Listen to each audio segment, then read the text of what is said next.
Joko Widodo mendatangi Mapolresta Solo untuk melengkapi berkas dalam kasus dugaan tudingan ijazah palsu.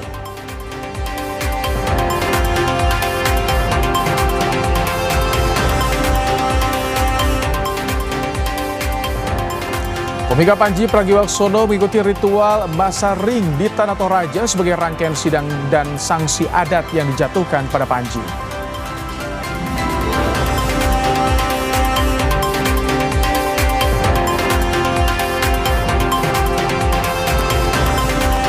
Polisi gerebek rumah konten kreator yang diduga jadi lab produksi narkoba.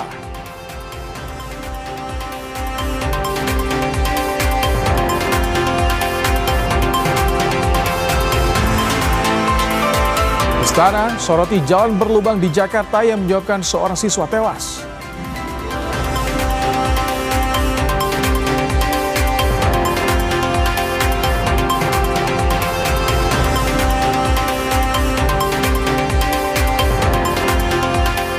Indonesia berpeluang lawan St. Kitts and Nevis di FIFA Series. Herdman punya target bagi timnas di FIFA Series.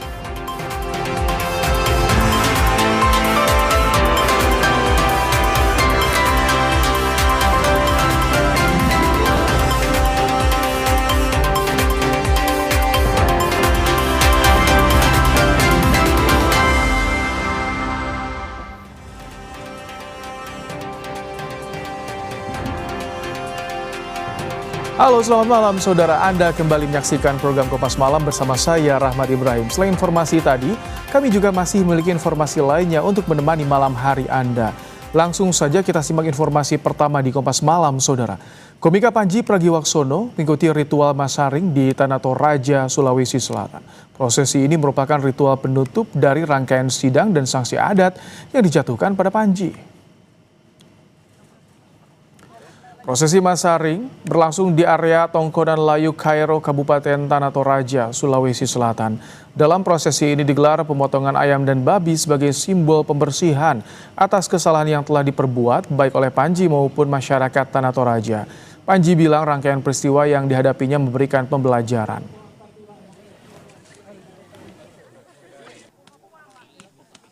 Jadi ada berkahnya ya, bahwa tanpa kejadian ini mungkin saya tidak bertemu dengan para tetua, dengan para perwakilan 32 wilayah adat, dengan para hakim adat. Buat saya itu sesuatu yang spesial sekali. Tentu tidak ada yang ingin siapapun termasuk komika untuk harus melewati proses seperti ini lagi. Tapi harusnya tanpa ada ketersinggungan, kayaknya banyak orang, nggak hanya komika, harus kembali terkoneksi dengan tradisi dan budaya ini. Di hari Selasa, Peradilan Adat Toraja untuk Panji Pragiwaksono berlangsung di Tongkonan Kairo, Sanggala, Tanah Toraja. Panji meminta maaf dan mengakui kesalahan saat membawakan materi mengenai ritual adat Toraja. Panji menerima semua keputusan yang ditetapkan dalam sidang adat, termasuk sanksi memberikan 1 ekor babi dan 5 ekor ayam.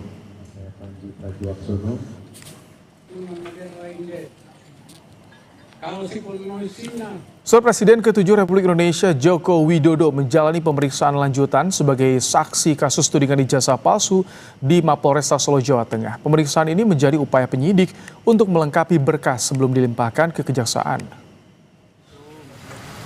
Jokowi yang didampingi kuasa hukumnya Yakub Hasibuan tiba di Mapolresta Solo pada Rabu sore. Selama 2,5 jam, Jokowi menjawab 10 pertanyaan dari penyidik Polda Metro Jaya. Pemeriksaan ini untuk melengkapi berkas dalam kasus tudingan ijazah palsu.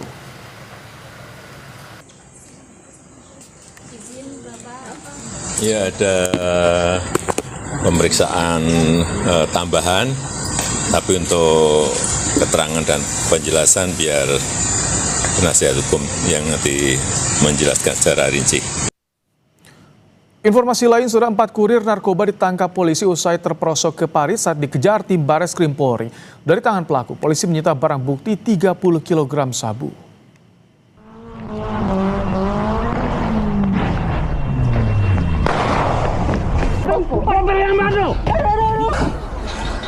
Aksi kejar-kejaran polisi dengan kurir narkoba terjadi di Jalan Lintas Sumatera Sembawa, Sumatera Selatan. Polisi sempat melepaskan tembakan peringatan. Pelaku dapat ditangkap usai mobil yang dikendarainya terperosok ke parit. 4 kurir narkoba ditangkap beserta barang bukti 30 kg sabu yang dikemas dalam bentuk teh Cina senilai 54 miliar rupiah.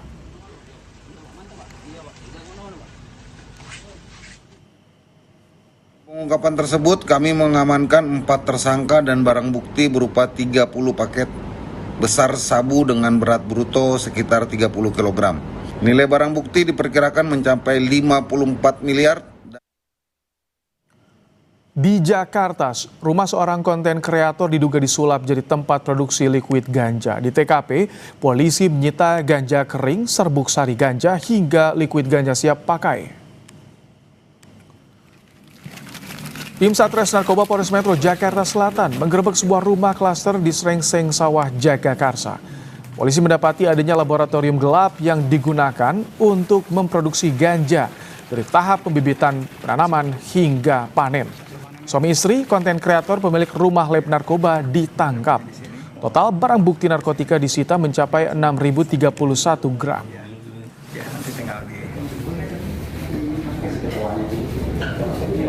Dua orang, lelaki dan perempuan. Yang pertama, laki itu Aji Wibowo alias Awe. Sebagai konten kreator memproduksi narkotika ganja mulai dari pembibitan, penyemaian, pemisahan tunas menjadi beberapa pot tanaman dengan sistem semi hidroponik. Gara-gara masalah suara bising drum, 2 tetangga yang saling bersebelahan cekcok hingga terlibat perkelahian. Perdamaian sulit dicapai hingga akhirnya mereka saling lapor ke polisi.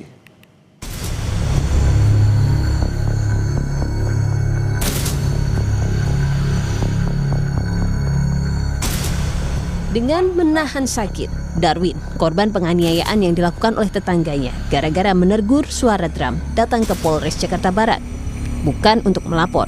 Pemeriksaan Darwin rupanya adalah buntut dari pelaporan balik sang tetangga. Darwin dilaporkan kasus pengancaman dan pemaksaan. Namun, pihak Darwin membantah ada nada ancaman dalam tegurannya. Dalam kasus ini, Darwin mengaku justru mendapat penganiayaan, bahkan ia dan sang istri juga ditabrak oleh pelaku. Pas saya tegur, terjadi cekcok adu mulut. Lalu suami saya tidak lama pulang, lalu dia yang cekcok jadinya sama pelaku. Orang tuanya pelaku tiba-tiba dari belakang mobilnya langsung sengaja ditabrakkan ke kita. Keributan ini berawal saat korban menegur anak pelaku yang kerap bermain drum karena mengganggu kenyamanan. Keluhan itu sudah disampaikan sejak 4 bulan lalu, namun tidak pernah ditanggapi pelaku. Namun, berbeda dari versi pelaku. 1 minggu sebelum peristiwa baku hantam, anaknya sempat meminta izin kepada korban untuk bermain drum. Tapi korban sedang tak berada di rumah dan saat itulah anak pelaku merasa aman untuk bermain drum. Hingga akhirnya keributan tetangga itu terjadi. Konflik tetangga kian memanas. Korban dan pelaku penganiayaan saling lapor ke polisi. Polisi kini sedang mendalami laporan keduanya dan sudah menggelar olah tempat kejadian perkara. Korban juga sudah membuat laporan di Polres Metro Jakarta Barat dan saat ini juga masih dalam proses pendalaman. Begitu juga si terlapor pelaku yang melakukan penganiayaan juga membuat laporan polisi terkait tentang adanya ancaman. Itu merupakan hak mutlak dari seluruh warga negara. Saat ini proses hukum tengah bergulir. Upaya mediasi tengah diajukan oleh pelaku pada polisi meski korban tetap akan menempuh jalur hukum.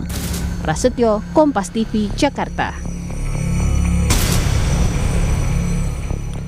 Konflik antar tetangga gara-gara teguran drum kian panas karena berujung saling lapor. Untuk membahasnya sudah ada Kompol Kenardi Dewanto, Wakasat Reskrim Polres Metro Jakarta Barat. Selamat malam, Pak Wakasat. Ya, semalam.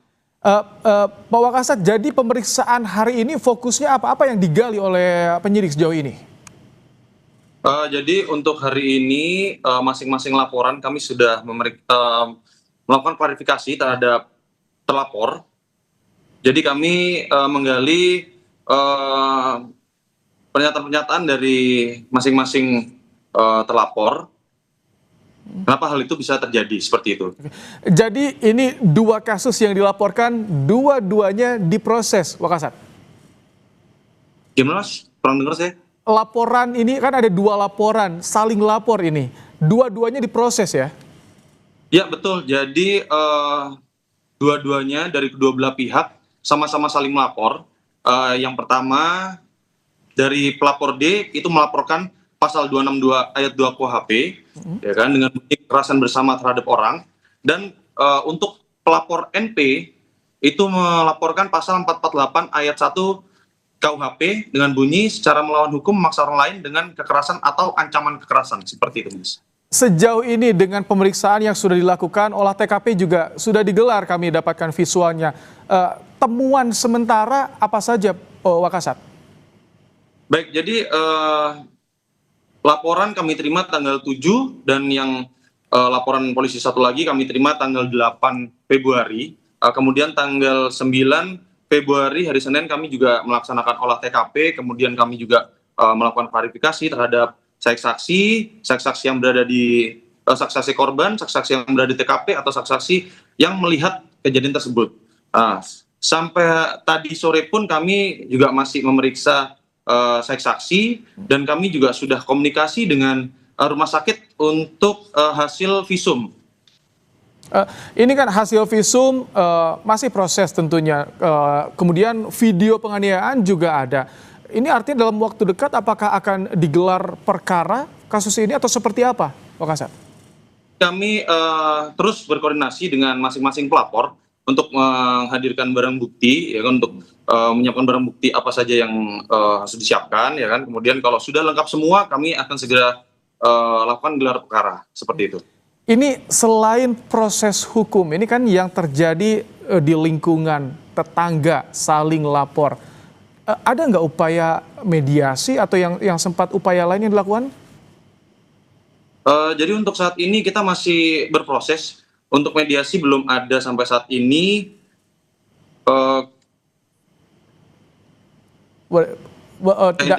Belum ada yang mengajukan untuk upaya mediasi, Wakasat ya? Ya, sampai saat ini kami masih belum ada terima untuk ini pengajuan mediasi. Oke, ini kronologisnya seperti apa sebetulnya, Wakasat, yang diperoleh oleh polisi secara resminya? Oke, jadi kronologis yang kami dapatkan dari hasil fakta, jadi pelapor ini awalnya menegur, sudah kurang lebih beberapa bulan terakhir menegur terlapor yang bermain drum dalam rumah. Keterangan kami dapatkan juga dari istri pelapor juga informasinya sedang program, ya, jadi sangat terganggu dengan suara-suara tersebut. Sampai akhirnya finalnya tanggal 7 Februari kemarin ada perdebatan atau cekcok, kemudian dari orang tua terlapor atau terlapor 2 itu ada menyerempet atau menabrak pelapor sehingga jatuh dan di situ terjadi perkelahian. Seperti. Terakhir, Wakasat, siapa lagi yang akan diperiksa di kasus ini? Sampai saat ini kita masih mendalami. Kita juga masih menunggu hasil dari rumah sakit, hasil tes tersebut. Setelah itu kami akan lakukan gelar perkara. Apakah perkara tersebut masuk unsur pidana atau tidak, itu besok akan kita gelarkan dalam waktu dekat. Baik, terima kasih Kompol Kenardi Dewanto, Wakasat Reskrim Polres Metro Jakarta Barat, telah menyampaikan informasinya di program Kompas Malam hari ini. Sama-sama, Mas. Terima kasih. Informasi berikutnya, Saudara, Istana merespons maraknya jalan berlubang di Jakarta hingga memakan korban jiwa. Mensesnek Prasetyo Adi meminta seluruh jajaran terkait segera memperbaiki jalan berlubang mencegah kembali jatuh korban. Prasetyo Adi bilang masalah jalan berlubang tidak bisa dibiarkan berlarut karena berakibat fatal. Mensesnek terus berkoordinasi dengan Kementerian Perhubungan untuk memastikan kelaikan jalanan di Jakarta hingga daerah. Penanganan jalan berlubang juga berkaitan dengan persiapan pelayanan mudik lebaran mulai di ruas tol hingga jalur arteri. Terus berkoordinasi koordinasi untuk memastikan kelayakan jalan-jalan yang sekarang dengan musim hujan ini banyak juga yang terjadi lubang, bahkan di beberapa tempat sempat jatuh korban. Kami mewakili pemerintah sangat prihatin, dan saya terus setiap hari mengingatkan kita pada seluruh jajaran memperhatikan hal-hal yang kecil seperti ini tapi beresiko fatal.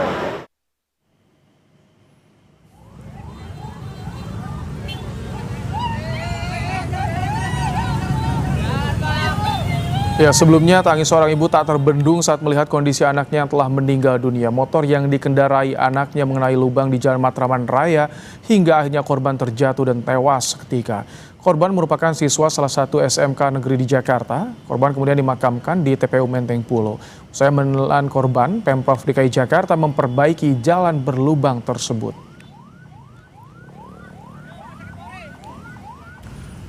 Indonesia berpeluang lawan St. Kitts and Nevis di FIFA Series. Herdman punya target bagi timnas di FIFA Series.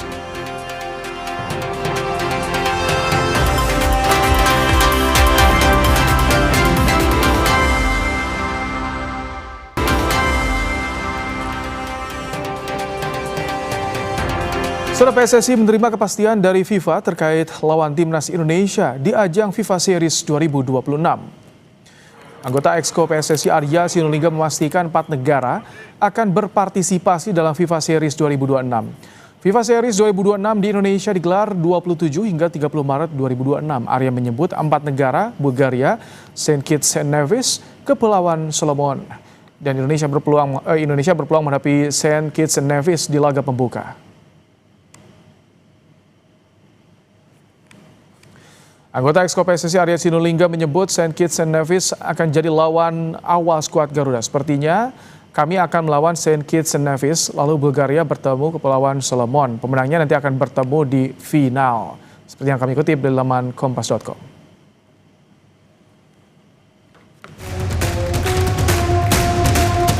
Indonesia akan menjadi tuan rumah ajang FIFA Series 2026.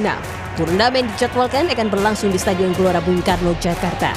FIFA Series 2026 di Indonesia akan digelar pada 27 Maret hingga 30 Maret 2026. Selain tuan rumah Indonesia, 3 peserta lain adalah St. Kitts Nevis, Bulgaria, serta Kepulauan Solomon. Dalam laga pembuka, skuad Garuda akan menjamu St. Kitts Nevis dan Kepulauan Solomon menantang Bulgaria di semifinal. Pemenang laga semifinal akan berlaga di babak final yang digelar 30 Maret. Tim yang kalah akan memperebutkan tempat ketiga. FIFA Series akan menjadi debut John Herdman sebagai nahkoda baru skuad Garuda. John Herdman menyebut ajang FIFA Series jadi awal untuk menetapkan standar dan kerangka timnas, serta berusaha meraih kemenangan pertama dari tim asal benua Eropa. Good start. Set the mindset, set the standards, cultural framework, tactical framework, clarity for the players. Set the standards for our future. And if we can, make some history. Can we be the first team to beat a European opponent? That's the start. Sebagai pertandingan resmi di bawah naungan FIFA, hasil mini turnamen ini bakal berpengaruh pada ranking Indonesia, sekaligus jadi tolak ukur melihat performa John Herdman.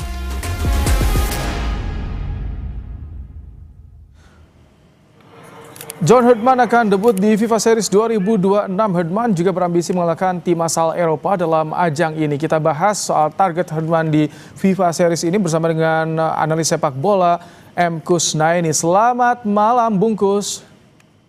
Selamat malam, Ibrahim. Ini jadi ajang debut seorang Herdman, tapi tadi kita lihat bersama ada target, ada misi ambisi yang diselipkan dari Herdman. Bicara soal kerangka nih, Bung. Apa tanggapan Anda soal ini? Iya, saya pikir pertandingan perdana itu memang menjadi penting bagi Herdman karena dia baru sekali ini menangani tim, sehingga kerangka tim yang dia bikin, yang dia bangun untuk pertandingan ini menjadi sangat penting, yang mungkin akan menjadi tolak ukur untuk pertandingan-pertandingan selanjutnya ya, terutama untuk menghadapi event yang lebih serius misalnya kejuaraan AFF atau nanti selanjutnya yang lebih berat lagi di Piala Asia 2027. Nah, Hedman saya pikir sudah melakukan hal yang baik dengan melakukan tour untuk menemui pemain-pemain Indonesia untuk melihat perkembangan mereka, sehingga dugaan saya di FIFA Series nanti Hedman mungkin tidak akan banyak melakukan perubahan terhadap kerangka tim, mungkin akan mempertahankan kerangka tim yang sudah dibangun sebelumnya oleh Sintayong dan Patrick Kluivert, cuma mungkin akan ada sedikit penyempurnaan di beberapa posisi yang mungkin sudah dia lihat melalui perkembangan terakhir dari hasil pemantauan dia. Apakah ini termasuk juga yang disiapkan oleh seorang Herdman untuk ambisinya cetak sejarah menjadi tim pertama yang mengalahkan Eropa, tim dari Eropa? Iya, peluang itu ada karena memang salah satu lawan kita nanti kemungkinan besar adalah Bulgaria ya. Meskipun kita kan juga belum tahu apakah Indonesia bisa melewati St. Kitts and Nevis di pertandingan pertama. Kalau misalkan kita berhasil kan kita bisa melaju ke final dan mungkin bertemu Bulgaria. Tapi terlepas dari itu saya pikir Hedman menyadari betul bahwa ekspektasi publiknya sangat tinggi kepada dia ya, karena emang benchmark yang sudah dibuat oleh timnas itu kan sudah cukup tinggi, sehingga dia juga menyadari tantangannya cukup berat, ekspektasi publik juga cukup tinggi. Nah, ketika ekspektasi publik tinggi, tantangan berat, ini apakah akan berpengaruh pada nanti kualitas atau standar tim yang dibentuk oleh Herdman? Ya, untungnya seperti yang saya bilang tadi, materi pemain yang akan dia miliki di pertandingan FIFA Series tidak akan banyak berubah ya. Tidak akan ada pemain naturalisasi baru, tidak akan ada banyak juga perubahan dari komposisi pemain yang sebelumnya sudah dipanggil untuk kualifikasi putaran ketiga dan keempat, sehingga relatif lebih mudah bagi dia untuk meneruskan dengan kerangka tim yang sudah dibangun. Dan saya pikir cara main Hedman pun tidak akan banyak berbeda dengan pelatih-pelatih sebelumnya, entah itu Kluivert, entah itu Sintayong. Dia saya pikir juga akan lebih pragmatis melihat bahwa sebetulnya perkembangan timnas sudah cukup baik dalam beberapa pertandingan terakhir, sehingga mungkin tidak akan terlalu banyak melakukan perubahan yang drastis dan lebih banyak upaya menyempurnakan. Saya pikir poinnya di situ. Hedman tidak akan melakukan banyak perombakan, tapi lebih menyempurnakan tim yang sudah setengah jadi ini. Kalau tidak banyak perombakan, hanya tinggal menyempurnakan, bagaimana dengan waktu nih? Apakah persiapan dengan 2 minggu atau 1 bulan jelang turnamen ini dimulai cukup, Bungkus? Iya, bahkan sebetulnya persiapannya tidak sampai 1 bulan ya, karena ketika timnas berkumpul mungkin waktu berkumpulnya hanya beberapa hari, tidak sampai sepekan mungkin, sehingga memang dalam kondisi seperti itu pilihan yang paling realistis, yang paling pragmatis ya memang tidak melakukan banyak perubahan drastis, tapi di pertandingan pertama dan kedua mungkin nanti yang dilakukan oleh Hedman, dia lebih banyak mengevaluasi melihat komposisi yang ada sekarang, dan mungkin baru perubahan itu akan dilakukan pada saat event yang lebih besar. Misalnya di uji coba FIFA pada bulan Juni, pada bulan September, pada bulan November, dan finalnya nanti di puncaknya nanti di Piala Asia. Momen bagi Hedman tuh menurut saya memang bukan di FIFA Series ini. Ini lebih banyak merupakan pemanasan bagi dia.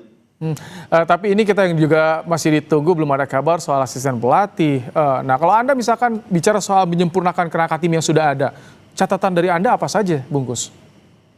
Iya, yang pertama saya pikir Hedman harus punya jajaran pelatih, asisten pelatih terutama, yang bisa berkomunikasi dengan dia ya. Nah, ini penting sekali karena dia kan hanya membawa staf kepelatihan dalam jumlah yang terbatas, sehingga komunikasi akan menjadi faktor kunci. Yang kedua, saya pikir dia juga butuh jajaran asisten pelatih yang punya pendekatan sama dengan dia. Sebagian besar pelatih Eropa termasuk Hedman ini kan pendekatannya saintifik ya. Dia menggunakan data, dia menggunakan hasil-hasil analisis. Jadi bukan sekedar pelatih itu punya nama besar, asisten dia punya nama besar, punya pengalaman panjang, mungkin bukan itu yang dia cari. Tapi orang-orang yang punya kemampuan komunikasi bagus, punya pendekatan kepelatihan yang berbasis saintifik ya. Itu saya pikir yang akan membedakan dia mungkin dengan pemilihan asisten-asisten pelatih sebelumnya. Tapi publik juga harus paham, ini sebagai debut ya, bukan ujian sebenarnya, agar publik juga ekspektasi bisa diatur, bisa dikelola ya, Bungkus. Iya, betul. Jadi tidak bisa kita di pertandingan pertama dan kedua mungkin nanti yang dilakukan oleh Hedman melihat tim kita ini berada di level yang melompat ya. mungkin akan sulit untuk melakukan seperti itu. Tapi setidaknya kalau Hetman bisa menjaga level performa tim ini sama bagusnya dengan di kualifikasi putaran ketiga dan keempat, itu saja sudah merupakan kredit tersendiri. Karena ini pertandingan-pertandingan pertama yang menurut saya akan menjadi momen bagi Hetman untuk melihat kemampuan sebenarnya. Dia kan selama ini hanya melihat melalui tayangan video, hanya melihat pertandingan pemain dalam bentuk yang terpisah-terpisah. Tapi sebagai tim mungkin baru akan melihat nanti bulan Maret, dan itu bukan hal yang mudah bagi pelatih untuk langsung beradaptasi dengan situasi tersebut. Oke, terima kasih untuk ulasannya Bungkus di program Kompas Malam hari ini. Saudara, belum pulih dari bencana banjir dan longsor, sejumlah daerah di Tapanuli Tengah kembali dilanda banjir.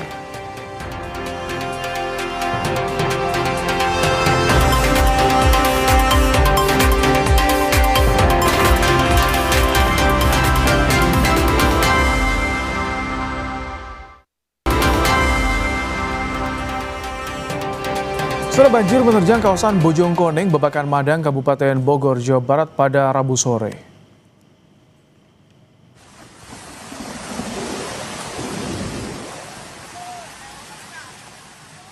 Derasnya arus banjir membuat sebuah mobil yang terparkir di kawasan perumahan Taman Budaya Sentul hanyut terbawa arus. Banjir terjadi akibat meluapnya aliran air akibat tersumbat material usai diguyur hujan. Selain banjir, longsor juga terjadi di lokasi yang sama. Tidak ada korban jiwa lantaran mobil yang hanyut saat itu tengah kosong.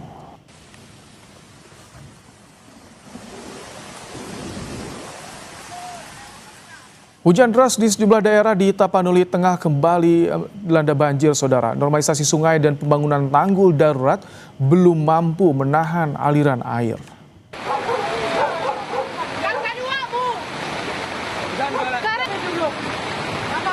Arus deras langsung menghantam permukiman warga di Kecamatan Tuka yang sebelumnya dilanda banjir dan longsor.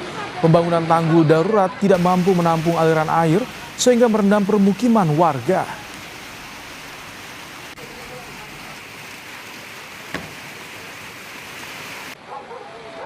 Sejak sore tadi, berkisar jam 5 atau jam 17 sore, hujan deras mengakibatkan daerah di Tapanuli Tengah yang sebelumnya terdampak banjir kembali mengalami banjir. Air meluap tinggi, sedimen yang sudah dibersihkan dari sungai, kemudian air tersebut kembali penuh. Tanggul darurat yang sudah kita buatkan itu kembali jebol dan air mengalir sangat deras serta dipenuhi oleh kayu, dan masyarakat sudah kita evakuasi dan kita himbau masyarakat untuk menyelamatkan diri, menghindari daerah-daerah banjir dan juga mewaspadai potensi adanya longsoran. Situasi di malam hari, ketinggian air banjir juga sudah mulai surut. Sebelumnya pada Rabu siang arus deras langsung menghantam permukiman di Kecamatan Tuka yang sebelumnya dilanda banjir dan longsor.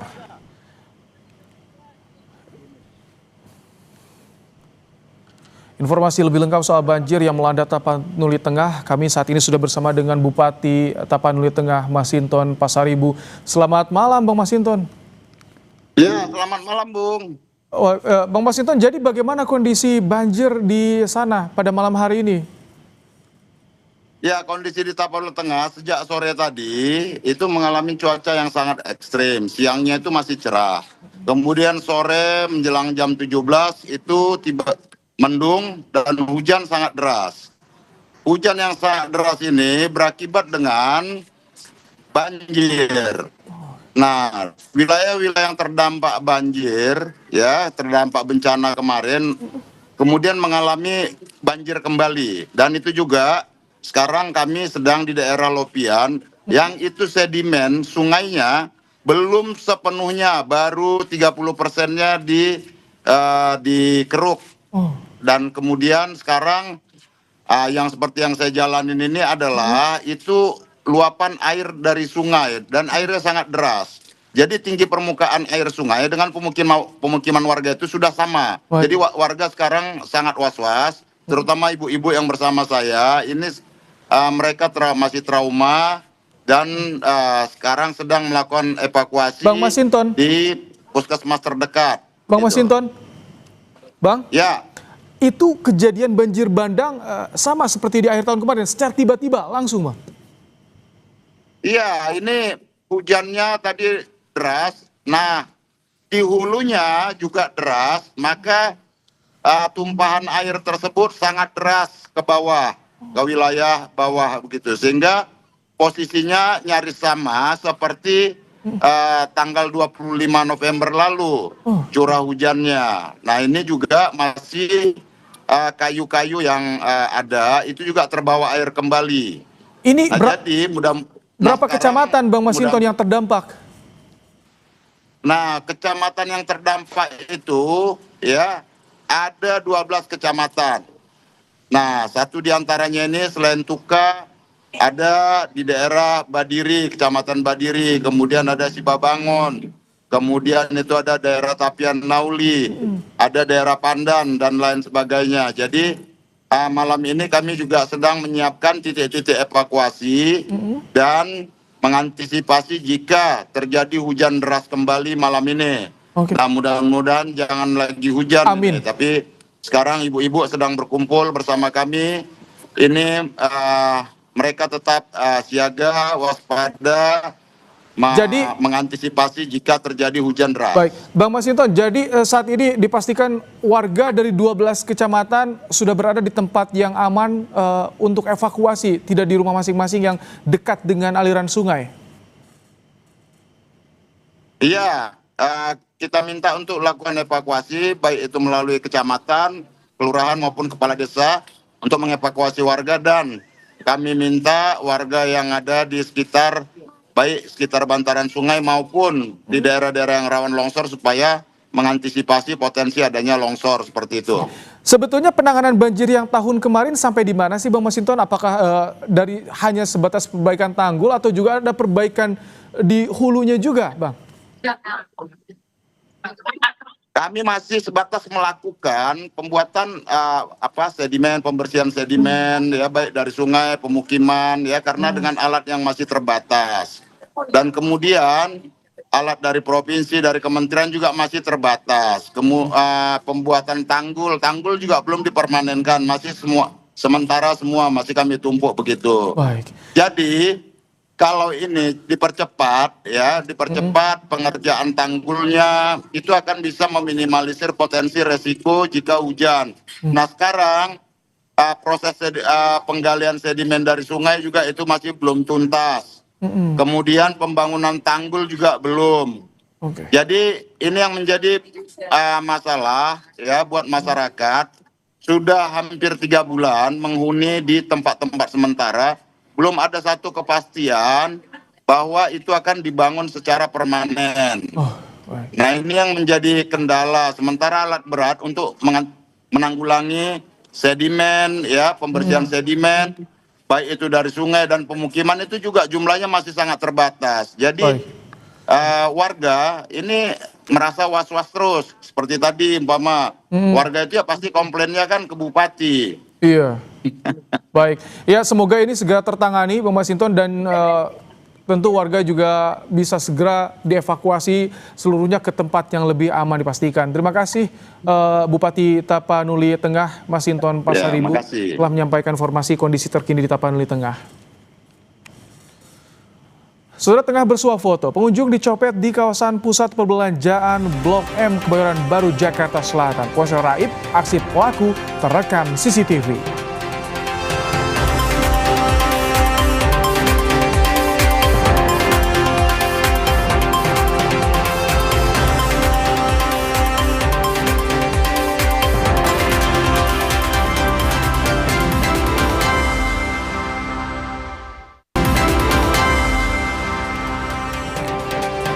Tengah bersuah foto, pengunjung dicopet di kawasan pusat perbelanjaan Blok M Kebayoran Baru Jakarta Selatan. Ponsel raib, aksi pelaku terekam CCTV.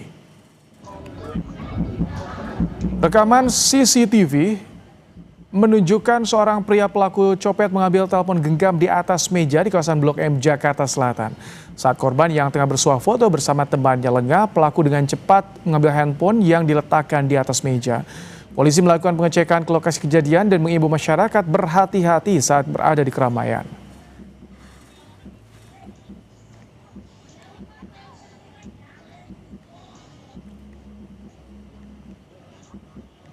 Kami dari kepolisian ya tetap mungkin berupaya ya untuk mengecek ya kejadian yang ada di sana. Kemudian ya kami berharap juga ya kepada masyarakat, karena di wilayah kita khususnya Jakarta Selatan ini banyak tempat-tempat keramaian, termasuk juga tempat-tempat masyarakat berkumpul, sehingga kami dari kepolisian agar masyarakat tetap berhati-hati dan menjaga ya barang-barang bawaannya. Ratusan rumah warga rusak berat akibat tanah bergerak di Desa Padasari, Tegal, Jawa Tengah. Calon lahan yang akan digunakan untuk pembangunan Huntara tengah dikaji keamanannya. Pemerintah daerah hingga pemerintah Provinsi Jawa Tengah mempercepat langkah relokasi ribuan warga terdampak bencana tanah bergerak di Desa Padasari. Kajian terhadap calon lahan relokasi tengah dilakukan oleh BPBD dan Badan Geologi. Rencananya pembangunan Huntara sesi pertama membangun 500 rumah untuk warga yang rumahnya rusak berat.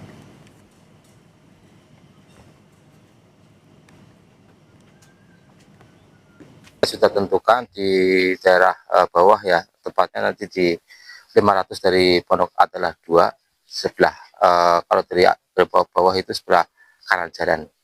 Itu nanti kita ajukan seluas 5 hektar. Kita memilih yang paling landai. Ya, tadi Kementerian PU juga sudah mengadvis, mendampingi kami. Ini sangat memungkinkan karena ketinggiannya hanya levelingnya hanya beda tinggi sekitar 2 meter. Insya Allah bisa untuk hunian sementara seperti itu. Fenomena tanah bergerak yang terjadi di Tegal, Jawa Tengah berimbas pada ratusan rumah warga rusak berat. Tanah bergerak diperparah oleh curah hujan tinggi. Pakar Geologi Lingkungan dan Kebencanaan UGM Dwi Korita Karnawati menyebutkan tanah bergerak seperti yang terjadi di Tegal dipengaruhi oleh cuaca hujan tinggi atau curah hujan tinggi. Tanah bergerak di kontur yang landai, pergerakannya sistemik dan bertahap. Bahkan sebagian orang tidak menyadari jika ada pergerakan tanah di bawah rumah mereka. Sering terjadi di musim hujan. Tiba-tiba tanah retak-retak. Biasanya memotong jalan, bahkan lantai rumah pun bisa terpotong menjadi retak. Berarti kekuatannya besar itu sebetulnya, meretakkan lantai rumah. Dalam penelitian kami, tanah bergerak bisa mengakibatkan rumah itu terpotong ambles, turunnya tuh bisa 4 meter. Tapi pergerakannya tidak cepat. Perlahan-lahan, jadi kadang-kadang kita tidak merasakan, tidak langsung anjlok, itu tidak. Perlahan, sehari turun 1 cm, turun lagi 5 cm, turun lagi sampai akhirnya nggak terasa kalau hujannya semakin lebat, semakin meteran turunnya. Sorotan berikutnya, mantan Menteri Agama Yakut Khalil Qomas mengajukan pra-peradilan terkait status tersangkanya oleh KPK dalam kasus dugaan korupsi kuota haji. Panitera Pengadilan Negeri Jakarta Selatan menerima surat permohonan pra-peradilan ini pada hari Selasa tanggal 10 Februari. Pemohon menganggap penetapan tersangka oleh KPK tidak sah dan tidak mempunyai kekuatan hukum yang mengikat. Sidang perdana pra-peradilan akan digelar di PN Jakarta Selatan pada Selasa 24 Februari. KPK sebelumnya menetapkan Yakut sebagai tersangka dugaan korupsi kuota haji pada 2023 hingga 2024. Kepaniteraan Pengadilan Negeri Jakarta Selatan telah menerima permohonan pra-peradilan dari pemohon atas nama Yakut Khalil Qomas. Pada pokoknya, pemohon telah menyampaikan untuk menyatakan agar surat pimpinan KPK tentang penetapan tersangka atas nama yang bersangkutan adalah tidak sah dan tidak mempunyai kekuatan hukum yang mengikat. Komika Panji Pragiwaksono mengikuti ritual masaring di Tanah Toraja sebagai ritual penutup dari rangkaian sidang dan sanksi adat yang dijatuhkan pada Panji.